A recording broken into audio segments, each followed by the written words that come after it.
உங்களுக்கு வீடு வேணுமா, உடனே போய் முருகனை வழிபாடு பண்ணுங்க. உங்களுக்கு கடன் நிறையா இருக்கா, உடனே போய் முருகனை வழிபாடு பண்ணுங்க. உங்களுக்கு பிரச்சனையா இருக்கா, உடனே போய் முருகனை வழிபாடு பண்ணுங்க. ஏன்னா இதெல்லாம் நம்மளுடைய வலுவை குறைக்கக்கூடிய ஒரு காரணியா இருக்கு. அப்போ வலு சேர்க்கறதுக்கு யார் இருப்பாங்கன்னா அந்த வடிவேலை மட்டும்தான் இருக்கும். நம்ம வாழ்க்கையில நம்மளுக்கு எத்தனையோ விதமான தடுப்புகள், எதிர்மறையான விஷயங்கள்லாம் இருக்கும். அதெல்லாம் போகக்கூடிய அற்புதமான சக்தி எங்க இருக்குன்னா திருச்செந்தூர். மற்ற கோயில்ல நீங்க ஏறினா இறங்குவீங்க, திருச்செந்தூர்ல மட்டும்தான் இறங்கினா திருப்பி ஏறி வருவீங்க. அவ்வளவு பிரம்மாண்டமான ஒரு கோயில் திருச்செந்தூர் முருகன். இந்த பிரம்ம முகூர்த்தத்துல இருந்து பிரம்மத்தை பிடித்துக்கொள் எல்லாம் சரியாகும் சொல்லுவாங்க.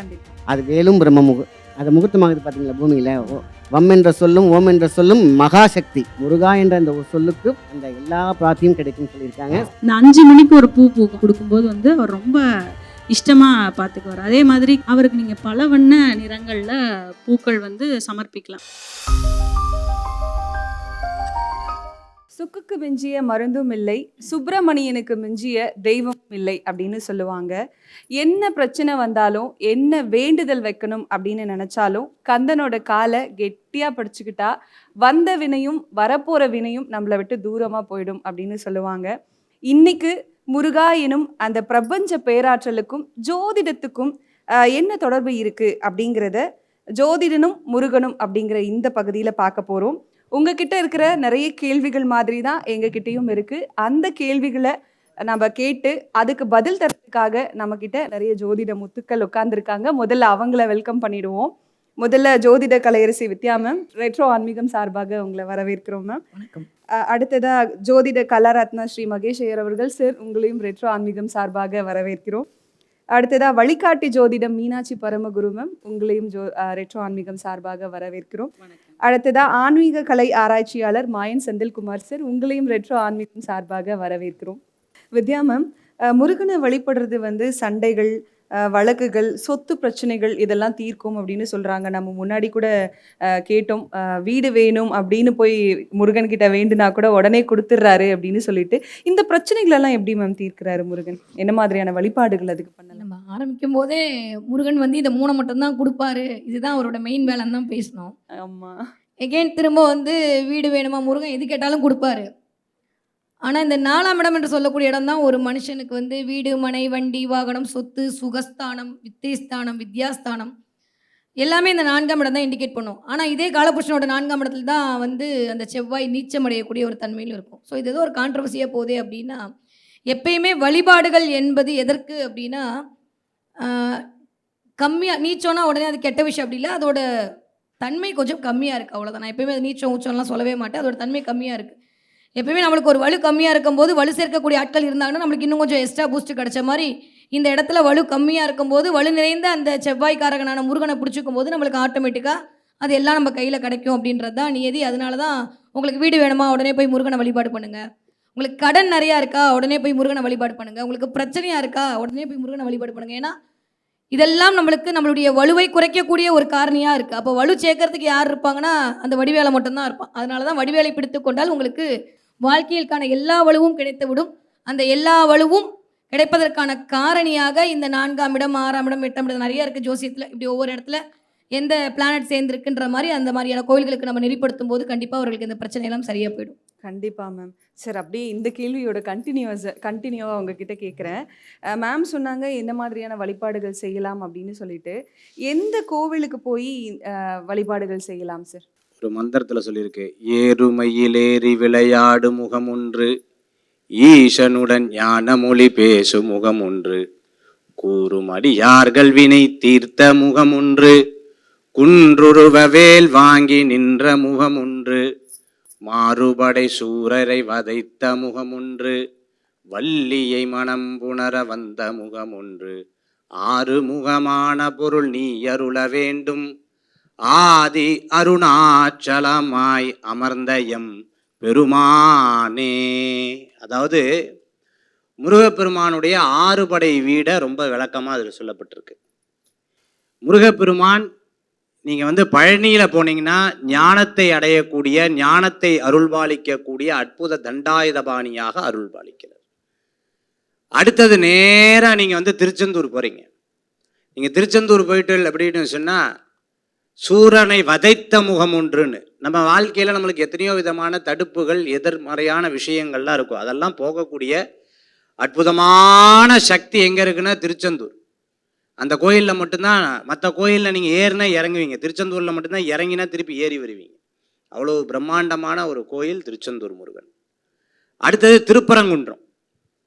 இந்த முருகப்பெருமானுக்கு திருசதின்னு ஒன்று சொன்னாங்க, ரொம்ப அழகாக சொன்னாங்க. அதில் வந்து சூரபத்மனுடைய 3வது கொல்லக்கூடிய முகம். அடுத்த வார்த்தை வள்ளி மானசீக ஹம்ச நிலையாயனமான்னு சொல்லுவாங்க. அதாவது 4வது முகத்தினுடைய முதல் மந்திரமே அந்த மந்திரம் வரும். மூல மந்திரம் முடிச்சதுக்கப்புறம் முதல் மந்திரம் அந்த அதாவது நீங்கள் அதாவது நீங்கள் சூரனை வதம் பண்ணதுக்கப்புறம் அடுத்ததே திருக்கல்யாணம் தான். அப்படி இருக்கிறத நீங்கள் திருப்பரங்குன்றம் போனீங்கன்னா கல்யாணம் காரியத்துக்கு ரொம்ப விசேஷம். அடுத்தது சுவாமி மலை. நமக்கு புரியாத ஒரு புதிர் இருக்கும் பாருங்க, ரொம்ப அப்படியே மனசு ரொம்ப கஷ்டமாக இருக்கும், அப்படியே தேடுதல் இருந்துட்டு இருப்போம், என்னன்னே ஒன்றும் புரியாது. எல்லாத்துக்கும் லைஃப்பில் ஒரு நாள் அந்த மாதிரி வரும், எல்லாரும் இருந்து யாரும் இல்லாத மாதிரி ஒரு எண்ணங்கள் மனசில் வரும். அதெல்லாம் சுவாமிமலை முருகனை போய் தரிசனம் பண்ணிட்டீங்கன்னா ரொம்ப அற்புதமாக இருக்கிறது. அடுத்தது பழமுதிர்ச்சோலை. இந்த பழமுதிர்ச்சோலையில் முருகப்பெருமான்கிட்ட நீங்கள் போனீங்கன்னா எல்லா விஷயங்களும் கிடைக்கும். குறிப்பாக குழந்தை வரன் தான் அது கண்டிப்பாக கிடைக்கக்கூடிய வாய்ப்புகள் ஏற்படுத்தி கொடுக்கும். ஞானத்தை அருள்பாலிக்கக்கூடிய முருகனாகவும் அவர் இருப்பார். கடைசியில் வாழ்க்கையில் எல்லாம் சரி சார், நிம்மதி வேணும், காசு வேணும், திருப்தி வேணும், சந்தோஷம் வேணும், எனக்கு எல்லாம் வேணும்னு சொல்லும் பொழுது அது திருத்தணிகை முருகப்பெருமான். திருத்தணிகளை முருகன் பார்த்துட்டுனா ரொம்ப ஜாலியாக அழகாக எல்லாத்துக்கும் அருள்பாலித்துட்டு இருப்பார். கையில் வஜ்ரவேலோட அனுகிரகம் பண்ணுவார். நீங்கள் பார்த்தீங்கன்னா தெரியும், நட்சத்திரம் அப்படி போட்டிருப்பார், நட்சத்திரத்தை போட்டுட்டு வஜ்ரவேலோட அனுகிரகம் பண்ணிட்டு இருப்பார். யார் வந்தாலும் உடனே அனுகிரகம் பண்ணக்கூடிய அற்புதமான முருகன் இந்த திருத்தணிகை முருகப்பெருமான். இப்படி இந்தந்த கோயிலுக்கு போனால் இந்தந்த பலன்கள் நடக்கும் அப்படின்னு நான் சொல்லியிருக்கேன். இருந்தாப்புல 6 படையை நினச்சா எல்லா பலனும் கிடைக்கும். ரொம்ப அருமையாக சொல்லிட்டீங்க. தனித்தனியாக சொன்னாலும் கூட இருந்தாலும் 6 படை வீடுகளும் நினச்சிட்டிங்கன்னா எல்லாமே நடந்து முடிஞ்சிடும் அப்படின்னு சொல்லிட்டு அண்ணா எல்லாமே சூப்பராக சொன்னார். இருந்தாலும் கரெக்டாக நீங்கள் கேட்ட ஒரு 3 கோவிலுக்கு எப்பயுமே நம்ம வந்து ஃபுல் வீடியோ பார்க்குறதோட ஷார்ட்ஸ் பார்த்தா ரொம்ப இன்ட்ரெஸ்ட்டாக இருக்கும்ல, அந்த மாதிரி இந்த 3 கேள்வி தான் திரும்ப திரும்ப வருன்ற போது மேக்ஸிமம் யாருக்காவது வீடு கட்டணும் அப்படின்னா கண்டிப்பாக சிறுபாபுரி முருகன் கோயிலுக்கு நீங்கள் போகும்போது உங்களுக்கு வீடு கட்டுவதற்கான வாய்ப்பு கிடைக்கும். நானே அதுக்கு சாட்சி நிறைய இடத்துலலாம் சொல்லியிருக்கேன். அதுக்கு செவ்வாய்க்கிழமை வந்து உட்காந்துருக்கணுமா, புதன்கிழமை வந்து விரதம் அப்படிலாம் ஒன்றும் இல்லைங்க. நீங்கள் நினச்சா வீடு கட்டணும்னு நினச்சி ஒரு மஞ்சள் துணியில் ஒரு இத்திரூண்டு ₹1 எடுத்து முடிஞ்சு வச்சுட்டு முருகான்னு நினச்சிங்கன்னா அடுத்த நிமிஷம் அவனே கூட்டு போய் சிறுவாபுரியில் நீங்கள் எந்த ஊர் எந்த நாட்டை கண்டை விட்டு கண்டு ஸ்டேட் விட்டு ஸ்டேட் தாண்டி உங்களை கூட்டு வந்து உட்கார வச்சிருவார். ஸோ இந்த வீடு மனை அந்த விஷயத்துக்கு எல்லாமே நீங்கள் சிறுவாபுரி முருகன் கோயில் போகலாம். அதை தாண்டியும் உங்களுக்கு வந்து கடன் அடைய வேண்டும் என்றால் இது இருக்கலே ரொம்ப சீக்ரெட்டான ஒரு விஷயம், திருப்போரூர் முருகன் கோவிலுக்கு போகணும். ஏன் திருப்போரூர் முருகன் கோவிலுக்கு போகணுன்னா அங்கே நம்ம சிதம்பர சுவாமிகள் இருக்கார். அதெல்லாம் தாண்டி நம்ம கந்தசி கவசத்தில் ஒரு இது ஒரு சடாட்சர மந்திரம்னு பேர், அண்ணாக்கு தெரியாதுல, தெரியும். அதை எப்பயுமே இந்த எந்திரங்கள் எல்லாமே நான் அடிக்கடி சொல்லுவேன் இந்த யூனிவர்ஸோட QR கோடு அப்படின்னு. அப்போ திருப்போரூர் முருகனில் அந்த சடாட்சர மந்திரத்தை அந்த 36 மந்திரங்கள் எழுதி எந்திரங்களாக வைத்து அதற்கு பூஜை செய்கிறார்கள். எப்பேற்பட்ட வல்வினையும் வந்த வினையும் வருகின்ற வல்வினையும் கந்தனருனாலே தவிடுபடி ஆகுன்ற போது திருப்போரூர் முருகன் கோயிலுக்கு போனீங்கன்னா உங்களுடைய கடன் சத்தியமாக அடையும். இது எந்த மாற்று கருத்தும் இல்லை. அது 8 to 9 நான் சொன்ன மாதிரி போனீங்கன்னா ஜெயிச்சிடுவீங்க. அதுவும் செவ்வாய்க்கிழமை மணிக்கு ஒரு ₹1 எடுத்து அந்த உண்டியலில் போட்டு என் கடன் அடையணும்னு நினச்சிங்கன்னா கடன் அடைஞ்சிடும். நோயே வரக்கூடாதுன்னு நினச்சிங்கன்னா நேராக இங்கேருந்து திருச்செந்தூர் போயிட்டு அங்கே இருக்கக்கூடிய இலை விபூதி, அந்த பன்னீர் விபூதியை வாங்கி அந்த இலையோடு நீங்கள் சாப்பிட்டீங்கன்னா எப்பேற்பட்ட ஸ்கின் அலர்ஜியாக இருந்தாலும் அடுத்த நிமிஷம் உங்களுக்கு தவிடுபடி ஆகிடும். எப்பேற்பட்ட பிரச்சனையாக இருந்தாலும், ஏன்னா எதுக்கு அந்த இடம் அவ்வளோ சிறப்பு அப்படின்னா சுப்பிரமணிய புஜங்கத்தை எழுதினவர் ஆதிசங்கரர். ஆதிசங்கரர் ஏன் வந்து சுப்பிரமணிய புஜங்கம் அந்த இடத்துல எழுதினாரு அப்படின்னா அவருக்கே ஒரு கஷ்டம் வந்து உடம்பு முடியாமல் அப்படியே படுத்த படுக்கை ஆகும்போது அவர் தேடி வந்து அமர்ந்து அங்கே இருக்கக்கூடிய பன்னீர் இலை விபூதியை உட்கொண்டு அவருடைய வியாதி சரியாக போனனால தான் அந்த இடத்தில் உங்களுடைய புஜங்களை காக்கக்கூடிய சுப்பிரமணிய புஜங்கம் எழுதப்பட்டது. இன்றைக்கும் ஆதிசேஷன் வழிவழிமாக வந்து அங்கே இருக்கக்கூடிய சுப்பிரமணிய நமஸ்காரம் பண்ணிட்டு இன்றைக்கும் அருள்பாவனை செய்கிறார். ராகுகேதுகளால் தான் மேக்சிமம் பிரச்சனை வியாதி உடம்புல வரும். அப்போ நீங்கள் எப்போ இந்த வியாதி இருக்குன்னா நேராக திருச்செந்தூர் போயிட்டு முடிஞ்சால் பன்னீர் இலை, கட்டாயமாக முடிஞ்சாலும் கிடையாது, பன்னீர் இலை விபூதியை வாங்கி அந்த பன்னீர் இலையோடு நீங்கள் உட்கொண்டிருந்தீங்கன்னா எவ்வளோ பெரிய வியாதியும் சரியாக போயிடும். நேராக அதெல்லாம் முடிச்சுட்டு அப்படியும் சரியாக போலையா பழனிமலை போங்க. எங்கள் அப்பா உங்களுக்குனே நவபாஷண சந்தனம் கொடுத்துருப்பார், அதை வாங்கி உணர்ந்தீங்கன்னா இனிமேல் எப்பயாவது வரும்னு நினைக்கும்ல அந்த வியாதி கூட ஐயோ அது வந்திருக்கு சாப்பிட்ருக்காங்க நம்ம போகக்கூடாது அப்படின்னு வெளில போயிடும். அதனால் இந்த கோயில்களுக்கு போகும்போது நீங்கள் சொன்ன அந்த 3 விஷயமும் சரியாக போயிடும். கண்டிப்பாக மேம். அடுத்தது சார் உங்ககிட்ட கேட்கணும்னு நினைக்கிறேன். முருக வழிபாட்டில் சிறந்த மலர்கள் என்னென்ன சார்? ஏன்னா நம்ம பொதுவாக எல்லா மலர்களுமே சாமிக்கு போடுறது வழக்கம். ஆனால் முருகனுக்குன்னு சிறந்த ஒரு மலர் அப்படின்னு ஒன்று இருக்கும் இல்லையா? முருகனுக்கு அப்படின்னு பார்த்தீங்கன்னாக்கா ஸ்பெஷல் ஒன்று பார்த்தீங்கன்னாக்கா செவ்வரளி, அதேமாதிரி பன்னீர் ரோஸ். இந்த பன்னீர் ரோஸ்க்கு வந்து பார்த்தீங்கன்னா முருகன் வந்து அவ்வளோ மயங்கி நிற்பார் அப்படின்னு சொல்லுவாங்க. பிரம்மம் அப்படின்னு சொல்லலாம். மலர் அப்படின்னா நம்ம நினச்சிட்டு இருப்போம் பூக்கிற மலர்ன்ட்டு. கண்மலரும் வந்து சூப்பரான விஷயந்தான். பிரம்ம முகூர்த்தத்தில் நம்ம என்ன பண்ணுறோம்னா காலையில் எழுந்திரிச்சு கரெக்டாக 4 to 5 அது கணக்கு 3லேருந்து ஆரம்பிக்குதுன்னு வச்சுக்கோங்களேன். அது எல்லா ராசிக்காரர்களும் ப்ளஸ் ஜாதக ரீதியாக எல்லாத்துக்குமே ஏதோ ஒரு கோளாறு இருக்குது, ஏதோ ஒரு பிரச்சனை இருக்குது. அந்த பன்னீர் ரோஸ் கையில் வச்சுக்கிட்டோ இல்லைன்னா செந்தாமரை ரெண்டும் ரொம்ப முக்கியமான விஷயம். அந்த தாமரையும் ரொம்ப ரொம்ப முக்கியம், பன்னீர் ரோஸ் ரொம்ப முக்கியம். கண்மலர்னு சொல்கிறது இன்னொரு முக்கியம். இதுதான் சிவந்த கண்ணா நார்மல் கண்ணான்னு பார்க்கணும். நமக்கு வந்து பார்த்தீங்கன்னா கஷ்டம் இருந்தாலே சிவந்து போய் கண்ணு தான். அந்த பிரம்ம முகூர்த்தத்தில் இருந்து பிரம்மத்தை பிடித்துக்கொள் எல்லாம் சரியாகும் சொல்லுவாங்க. கண்டிப்பா. அது வேலும் அது முகூர்த்தமாகுது பார்த்தீங்களா பூமியில். வம் என்ற சொல்லும் ஓம் என்ற சொல்லும் மகாசக்தி. இதுதான் யாராவது கஷ்டத்தில் ஜாதக ரீதியாக இருந்துச்சுனாங்கனாக்கா பிரம்மத்தை பிடிச்சிக்கணும். பிரம்ம நேரத்தில் கரெக்டாக 6 to 7 வந்து சிவப்பு இருக்குது பார்த்தீங்களா, அதாவது அல்ட்ரா வயலட் வந்து பிரம்ம முகூர்த்த டைம். அதுக்கு அடுத்தது 6 to 7 வந்து பார்த்தீங்கன்னா அல்ட்ரா ரெட்டு.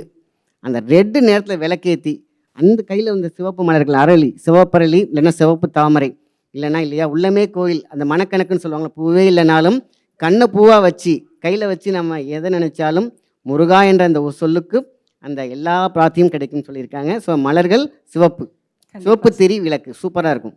கண்டிப்பா சார். சார் வந்துட்டு சிவப்பு மலர்கள் வந்து வழிபாடு செய்யலாம் அப்படின்ட்டு சொன்னாரு. என்ன நிற மலர்கள் வந்து எந்த கிரகங்களை சாந்திப்படுத்தும்? ஓகே, இப்போ எந்த நிற மலர்கள் எந்த கிரகத்தை சாந்திப்படுத்தும்னு கேட்குறீங்க. இப்போது நவகிரகங்கள் வந்து 9 இருக்குது. இதில் வந்து ஞாயிறு அப்படின்னு சொல்லக்கூடிய சூரிய பகவானுக்கு உகந்தது வந்து பார்த்திங்கன்னா சிகப்பு நிற மலர்கள், முக்கியமாக செந்தாமரை. அதே மாதிரி நீங்கள் இந்த உங்கள் வீட்டில் பூக்கிற அந்த செம்பருத்தி கூட வந்து நீங்கள் வைக்கலாம் சூரிய பகவானுக்கு. ஸோ ரொம்ப அவருக்கு வந்து ஒரு உகந்ததாக இருக்கும். அதே மாதிரி சந்திர பகவானுக்கு வந்து அல்லி மலர்கள், வெள்ளை நிற தாமரை, இந்த மாதிரி சந்திர பகவானுக்கு வெள்ளை நிறத்தில் இருக்கக்கூடிய பூக்களை வச்சு நீங்கள் கொடுக்கும்போது மல்லிகை, முல்லை, இந்த மாதிரி இந்த இந்த வெள்ளை நிறத்தில் உள்ள மலர்களை கொடுக்கும்போது சந்திர பகவான் வந்து சாந்தி அடைவார். அடுத்து புத பகவான் அப்படின்னு சொல்லி பார்க்கும்போது புத பகவானை பொறுத்தளவு வந்து பார்த்தீங்கன்னா பச்சை நிறம் அவருக்கு ரொம்ப உகந்தது அப்படின்னு சொல்றது பச்சை நிறம். ஸோ அவருக்கு வந்து நீங்கள் உங்களால் முடிஞ்சது அப்படின்னா இந்த துளசி 9 கிரகங்களுக்குமே உள்ள சமித்துகள் அந்த இது இருக்கலாம். நம்ம ஃப்ளவர்ஸில் இப்போ சொல்லிட்டு இருக்கிறதுனால நீங்கள் இந்த மறிக்கொழுந்து வந்து கொடுக்கும்போது புதன் பகவானுக்கு மறிக்கொழுந்து வந்து ரொம்ப, அதே மாதிரி மறிக்கொழுந்துக்கு ஒரு நல்ல சக்தி இருக்குது. என்னன்னா ஒரு தெய்வ அம்சம். நீங்கள் வாசலில் வைக்கும்போது தேவையில்லாத விஷயங்கள் உள்ளே வராது அப்படின்னு சொல்லுவாங்க. அதே மாதிரி குரு பகவானை பொறுத்தளவு வந்து அவர் மஞ்சள் நிறம் அவருக்கு. அப்போ நீங்கள் வந்து பொன்னர், அதே மாதிரி மஞ்சள்லேயே பொன்னரளின்னு சொல்லுவாங்க, இந்த சம்பங்கி இதெல்லாம் வந்து மஞ்சள் நிறத்தில் இருக்கும். அதே மாதிரி குரு பகவானுக்கு ரொம்ப பிரீத்தியானது அப்படின்னு சொன்னால் முல்லை மலர். அதை வாங்கி குரு பகவானுக்கு நீங்கள் சாற்றும் போது ரொம்ப சிறப்பாக இருக்கும். அடுத்து சுக்கிர பகவான் அவருக்கு ரொம்ப பிடிச்சது மல்லிப்பூ. அந்த மல்லிப்பூவை வந்து நீங்கள் அதுவும் இது எல்லாமே அந்த கிரக ஓரைகளில் அந்த கிரகங்களுக்கு கொடுக்கும்போது ரொம்ப அவங்க பிரீத்தியாவாங்க. அதே மாதிரி சனி பகவானுக்கு வந்து பார்த்திங்கன்னா நீல நிற அந்த சங்கு புஷ்பம்னு சொல்லுவாங்க. அந்த சங்கு புஷ்பத்தை வந்து சனி பகவானுக்கு படைக்கும்போது அவர் ரொம்ப ரொம்ப சிறப்பாக சந்தோஷம் அடைவார். அடுத்து வந்து ராகு பகவான் இவர் வந்து பார்த்திங்கன்னா இந்த 5 மணிக்கு ஒரு பூ பூக்கும், அந்தி மந்தாரைன்னு சொல்லுவாங்க. இந்த அந்தி மந்தாரை வந்து ராகு பகவான் கொடுக்கும்போது வந்து அவர் ரொம்ப இஷ்டமாக பார்த்துக்குவார். அதே மாதிரி கேத்துவை பொறுத்தளவு வந்து பார்த்திங்கன்னா அவருக்கு நீங்கள் பல வண்ண நிறங்களில் பூக்கள் வந்து சமர்ப்பிக்கலாம். இவ்வளோ நேரம் ரொம்ப பொறுமையாக நான் கேட்ட எல்லா கேள்விகளுக்குமே ரொம்ப அழகாக பதில் சொன்னீங்க, ரொம்ப தெளிவாக பதில் சொன்னீங்க. ஏன்னா பல கேள்விகள் மக்கள் மனசுலையுமே இருக்குது, எல்லாராலையும் நேரடியாக வந்து கேட்கவும் முடியாது. அப்படிங்கிற பட்சத்தில் நீங்கள் சொன்ன எல்லா பதில்களுமே ரெட்ரோ ஆன்மீகம் நேயர்களாக இருக்கட்டும், இல்லை இங்கே உட்காந்து பார்த்துக்கிட்டு இருக்க இந்த பக்தர்களாக இருக்கட்டும், எல்லாருக்குமே ஒரு தெளிவு கிடச்சிருக்கும் அப்படின்னு நினைக்கிறேன். ரொம்ப நன்றி சார். நன்றி மேம், இவ்வளோ பொறுமையாக என்னோட கேள்விகளுக்கு பதில் சொன்னீங்க. நன்றி சார். நன்றி மேம். நன்றி.